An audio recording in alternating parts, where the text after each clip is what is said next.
kalian pengen tahu, sebenarnya jurnal kepo itu kalau bagian editing atau bagian kayak gitu-gitu tuh bagian gue sama Joe biasanya. Gue seneng tektokan. Makanya kalau habis syuting atau habis ngetek kita biasanya tektokan dulu tuh di lapangan. Nih angle-nya enak nggak nih atau coloring gimana kayak gitu-gitu loh. Gambarannya seperti itu sih. Terus Joe ada yang lo rasakan apa atau yang menurut lo agak ganjil dari peristiwa ini apa Joe? Yang ganjil ya itu tadi, semua ada SOP, terus setelah dicek hasilnya nggak ada, ya kan, mau nyalain RAM apa memorinya, itu sebelum kita mau produksi atau ngambil gambar pun itu udah persiapan, kita udah siapin yang oke lah, memory cardnya, kameranya, baterainya, gitu kan. Luar itu kita ya heran-heran kita ya sobat kepo ya. Kita sudah mau melakukannya pun sudah SOP termasuk ada doanya. Kita mau melakukan segala aktivitas ada doanya. Kita bukan mau uka-uka, bukan atau mau uji nyali atau bukan. Kita hanya mau menceritakan ada sejarah loh di Cisauk, di Serpong gitu loh. Nah, bukan hal-hal yang gaib. Nah, tadi kan dia ngomongin masalah ada sejarahnya. Nah, gini aja deh. Gimana kalau gue kontak, gue punya temen seorang indigo. Ya bagi gue indigo lah atau orang punya kelebihan six sense. Kita telepon, kita tanya-tanya deh. Kira-kira apa sih yang dia rasain? Apa penyebabnya? Satu itu, kedua, gue sebenarnya kesana itu mau bahas urban legendnya nih Jo. Urban legend di sana katanya kan ada bunker. Tapi kalau menurut ya gue anggap aja kacamata orang bodoh lah. Kayaknya kalau ada bunker nggak mungkin, karena bunker itu setahu gue standarnya itu harus minimal dia punya kedalamannya 6 meter. Sedangkan kemarin itu kalau kita lihat fisik rumahnya itu tingginya dari tanah itu sekitar nggak nyampe 2 meter. Bangunan lama lah kan, nggak ada yang tinggi-tinggi rumah-rumahnya. Apa ada di dalamnya ada yang lain atau gimana kita nggak tahu ya. Udah deh, kayak kita udah cukup basa-basi, kita kontak teman kita aja nih. Oke. Gitu. 2000 years later. Foto yang tadi gue kirim. Ya. Menurut lo, apa yang lo lihat tadi? Pertama secara penglihatan secara fisik sih udah nggak terawat ya. Secara fisik sih udah nggak terawat, acak-acak amburadul lah. Cuma secara supranatural atau secara non fisik, auranya tuh kayak berkumpul jadi satu di situ sih sebenarnya gitu. Jadi auranya tuh udah enak aja sih bawaan gitu. Pertama, kedua memang sih di situ kayak banyak residu alias sisa-sisa residu yang gue bilangnya masih yang tertinggal di situ gitu. Yang lo lihat apa sih sebenarnya di situ? Yang lo lihat? Yang pertama yang gue lihat sih lebih ke arah ke ada beberapa hewan di situ. Lalu kedua gue ngeliatnya ada semacam kayak penjara di bawah tanah sih sebenarnya, mirip penjara di bawah tanah. Penjaranya itu kayak yang di Fathahillah bukan sih? Iya, seperti itu, mirip di Fathahillah penjaranya. Jadi ada. Memang benar-benar apa ya? Lembab dan kedap, maksudnya yang benar-benar kedap. Jadi nggak bisa ada udara sama sekali gitu, nggak ada udara sama sekali. Benar-benar ruangan kedap. Ada ruangan kedap gitu. Berarti itu tingginya sekitar semeteran berarti ya kan, kalau di Fathahillah kan segitu kan, sekitar semeteran gitu kan? Iya, semeteran. Betul. Terus berarti kalau gue boleh bilang itu dulu sebenarnya kayak kantor militer atau kantor polisi gitu ya Dit ya? Berarti kalau yang gue tampil kalau kantor polisi zaman dulu itu sebenarnya nggak ada, tapi semacam penampungan sih sebenarnya, penampungan kayak tempat penampungan, iya, tempat penampungan, maksudnya kayak tahanan gitulah sebenarnya gitu. Oh jadi itu semuanya penjara atau gimana? Kalau penjara secara murni sih sebenarnya enggak, tapi emang bentuknya kayak kantor, tapi ada penjara di dalamnya. Tapi waktu itu cukup penuh waktu itu kondisi saat itu, zaman itu. Berarti itu zamannya ke Kenil ya? Lu tahu Kenil kan? Tahu. Berarti era ke Kenil ya berarti ya? Era Kenil, betul. Oh, enggak, soalnya kan di dekat situ tuh ada jembatan, ada jembatan Cisauk. Jadi dulu tuh kalau yang gue baca sih sejarahnya, jadi gue nggak tahu Serpong Utara atau Selatan, yang masih jembatan itu kan dibangun sama Jepang. Tapi di seberang jembatan itu kekuasaannya Belanda. Nah, dari kekuasaannya Belanda itu tembusnya ke rumah yang tadi yang gue kirim ke lu tuh, gitu loh. Nah, apa ada korelasinya? Yang tadi gue kirim ke lo. Untuk korelasi sebenarnya ada, tapi nggak terlalu yang banget sih, gitu loh. Oh. Ada, maksudnya satu jalur gitu ada. Oh gitu. Ada. Tapi, Dit, terus satu lagi, Dit, di situ kan ada pohon, Dit. Boleh. Ada pohon yang gede tuh, Dit. Ada apa sih? Soalnya kok ada beberapa tim gue tuh tertarik sama pohon itu gitu loh, dan nggak tahu itu pohon bikin gue sih mual waktu itu ya, dan akhirnya gue minta udah deh, yuk kita pindah aja deh gitu loh. Ada apa sih sebenarnya pohon itu? Pohon itu sih sebenarnya tempat tinggalnya jin. Jadi di situ gue ngeliatnya dipenuhi oleh lelembut atau jin di situ, tinggal di situ. Itu udah cukup lama sih sebenarnya tinggal di pohon tersebut. Jadi makanya auranya cukup besar dan itu membuat ada tekanan di tubuh fisik secara manusia itu tadi gitu loh. Oke. Tapi Dit, nggak ada yang ngikut kan? Gue jadi kepo nih.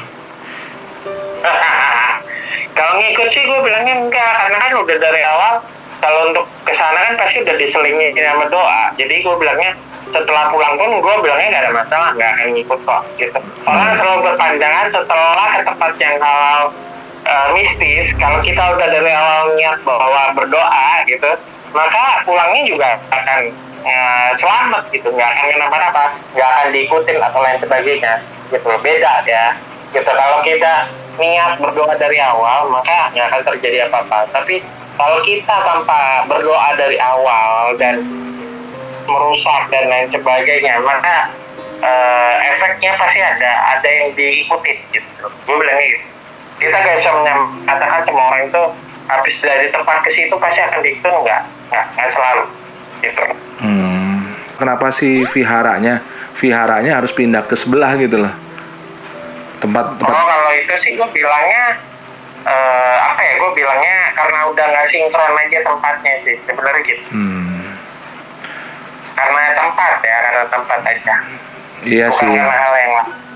Ya gitu sih, Dit. Anyway, lagi sibuk apa nih, Dit? Tarot masih, Dit? Tarot alhamdulillah masih. Sekarang gue juga lagi bikin podcast juga ya teman-teman ya. Jadi silakan dengerin podcastnya. Berarti YouTube sih belum, baru mau rencana ya. Ada dulu wacana mulu YouTube, ayo dong. Iya, wacana mulu YouTube ya. Ya ini aku merambah ke podcast saja dulu sementara ini gitu loh. Jadi untuk YouTube mungkin gue masih bikin gimana caranya konsep ini itu tadi.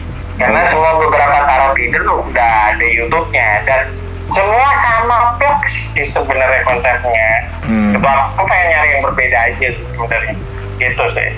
Oke. Ya udah, berarti nanti kalau gue kasih nomor telepon lo nggak masalah kan? Jadi kalau teman-teman mau konsultasi atau mau tanya seputar ini ya pokoknya yang baik-baik lah ya, sama bapak yang baik ini juga nih soalnya. Monggo silakan, tapi jangan nanya nomor togel dan lain-lain ya, lu gila namanya. Ada loh beberapa nanya, Mas nomor yang keluar berapa ya, kali gue tukang terawang nomor. Iya, agak susah lah ya. Iya, itu ngomong-ngomong tadi tuh karena alasan itu juga tuh gue jadi tertarik rumah itu karena gue denger sering ada yang minta nomor ke situ, terus ada yang persugihan, wah macam-macam dit, gokil deh pokoknya tempat itu. Makanya gue kalau itu sih sebenarnya balik lagi ke persepsi dari manusia itu sendiri. Misal dari suatu tempat hal kayak gitu di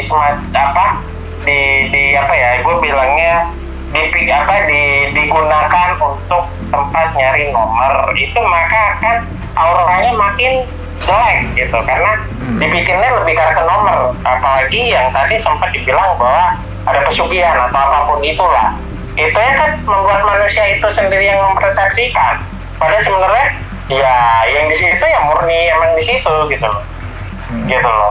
Jadi hati-hati dengan persepsi dari manusia itu sendiri gitu loh. Nggak gampang loh untuk maksudnya suatu tempat jangan dijadikan suatu tempat itu untuk mencari kekayaan, gue bilangnya gitu. Yang aneh-aneh lah pokoknya.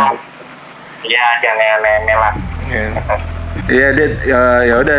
Jadi gue simpulkan bahwa tempat itu dulunya adalah semacam kayak polsek or polres gitu ya. Terus ada penjaranya. Ya. Jadi kayak tempat penjara sementara kali ya. Jadi benar-benar yang tempat penampungan. Iya. Sementara. Iya, jadi kayak kalau lu ngomong kayak DJ Fathahila berarti kan yang rantainya masih ada bandulnya segala macem gitu ya. Iya, betul. Ya, iya. Jadi gua simpulkan bahwa di situ tidak ada bunker, situ hanya sebagai penjara sementara. Terus ya udah sih, kayaknya nggak usah usil ya kayaknya. Itu aja sih. Kalau usil. Iya, soalnya kan ya tadi yang gue bilang kalau orang ke situ tuh kasihan yang dagang. Gue kadang-kadang bukan ramein dagangannya tapi ramein penasarannya gitu loh. Itu tadi yang bikin sepi kan, karena itu digunakan tempat-tempatnya jadi nggak baik. Ya wes, Dit, thank you untuk waktunya. Maaf nih ganggu. Ya mudah-mudahan nih mudah-mudahan sobat kepo ini ambil positifnya, dan ya setelah sih mau percaya atau enggak, ini kan opini pribadi ya. Jadi mohon disikapi dengan logika dan ini aja, hati legowo aja. Itu saran gue sih. Betul nggak, Dit? Betul. Oke, Mas Didit, thank you untuk waktunya. Sehat-sehat ya, Mas. Bye. Bye. Tadi itu penjelasan dari Mas Didit. Mas Didit itu temen gue, dia seorang tarot reader, dia juga anak indigo. Kalau kalian penasaran juga, ya ini ada Instagramnya lah. Silakan kontak dia lah.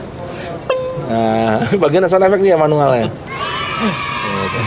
Ya, jadi balik lagi ke kata Papa Jo, kita di sini itu bukan mau memberi sugesti atau kita mau memberi hal yang negatif, enggak.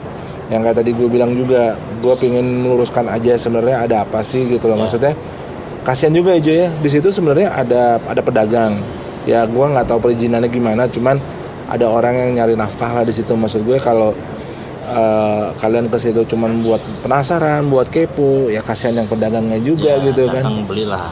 Ya beli atau apalah, bantu gitu loh. Jangan kucuk-kucuk bawa kamera, ini kasihan juga sih. Apalagi kalau sampai kalian melanggar ini ya kode etik lah. Norma karena banyak juga Jo video-video yang gue perhatiin, ternyata ini sempat viral juga di YouTube. Gue juga baru tahu, dan gue perhatiin banyak video-videonya juga tuh yang tidak etis lah, kayak kalian diem-diem manjat.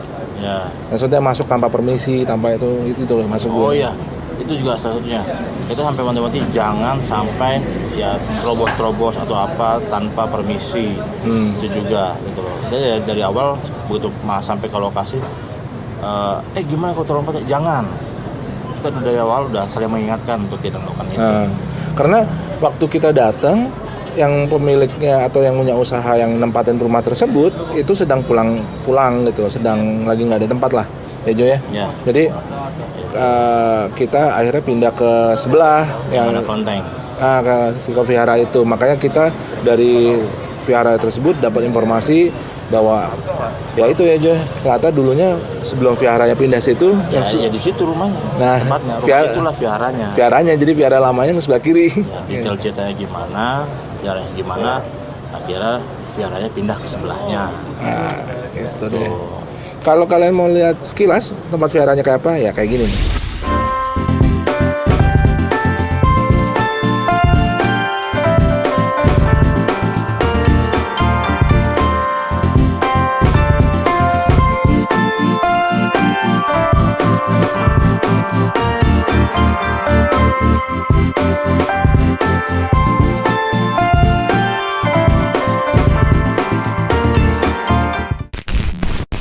jangan lupa bangsa yang besar adalah bangsa yang menghargai sejarah.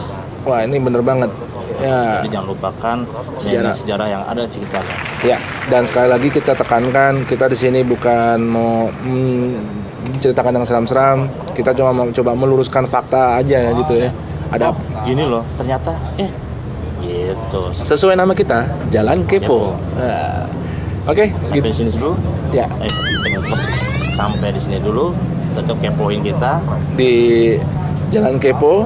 Jangan lupa di follow juga, terus di apa Jo? Subscribe, di like, and di share. Dan di share. Gitu. Dan sampai ketemu lagi di cerita Jalan Kepo berikutnya. Oke, akhir kata gue Chris. Papa Jo atas nama Feby juga. Terus gue juga kita lupa bilang terima kasih nih. Oh iya. Terima kasih buat Mas Oo yang atas ilustrasinya segala macam. Sama Mas Didit. Untuk waktunya dan kesempatannya bisa menjelaskan. Dan terima kasih sama Tuhan juga, kita semua dalam keadaan aman sih Bang. Aman, sehat. Alhamdulillahnya gitu, puji Tuhannya gitu lah. Ya gitu aja. Gue pamit. Jangan lupa untuk menikmati hidup. Bye bye.